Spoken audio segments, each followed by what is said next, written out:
Tiho, Tiho je moje ime. Otok, kjer sem se rodil,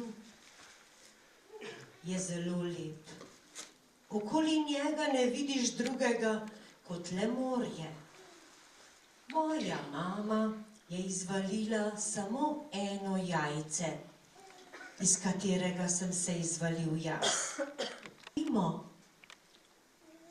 Z odgovori ponavadi nisem bil zadovoljen in sem še naprej spraševal, zato so mi največkrat odgovarjali, naj bom že tiho, in tako sem tudi dobil ime Tiho. Veliki zmaji so bili vedno zaposleni z urejanjem gnezd, z iskanjem hrane in učenjem letenja. Nekega jutra, ko smo vsi zmaji imeli jutranje umivanje, sem vprašal, zakaj je to potrebno. Z vseh strani je zagrmelo. Naenkrat sem zagledal svetleč luskast rep. Pomislil sem, da je to nov zmaj, ki ga še ne poznam. A kmalu sem zagledal lep obraz deklice z dolgimi svilnatimi lasmi. Kdo si?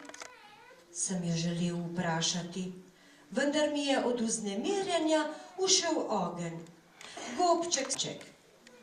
Bal sem se, da bo deklica odšla. Pomahal sem ji z repom, saj si tačke izpred smrčka nisem upal premakniti. Odplavala je, jaz pa sem želel, da še ostane. Na moje presenečenje se je obrnila in me z roko povabila k sebi. Mimi sem, morska deklica, nujno potrebujem tvojo pomoč, pomagaj mi, pridi. Razmišljal sem, saj zmaji nimajo navade namakati nog v vodi, kaj šele plavati. A želja po družbi in misel na jutranjo jezo zmajev sta mi vlili pogum in potopil sem se v morje. Dolgo sva plavala in nisem natančno razumel, kam greva in zakaj me Mimi potrebuje. Razumel sem, da se v njenem svetu sporazumevajo s pomočjo rok. Z Mimi sva priplavala do ogromne skale. Deklice so nas objemale v zahvalo, nastalo je veselje in prav vsi smo zaplesali. Mimi mi je podarila najlepšo školjko, kar sem jih kdaj videl. Kadar ti bo dolgčas, jo prisloni k ušesu in prisluhni zgodbi, mi je povedala z rokami.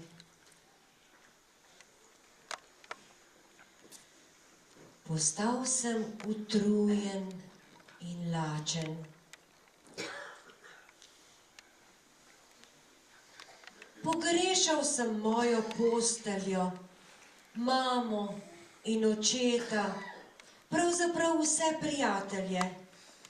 Skrbelo me je, da jih ne bom videl nikoli več.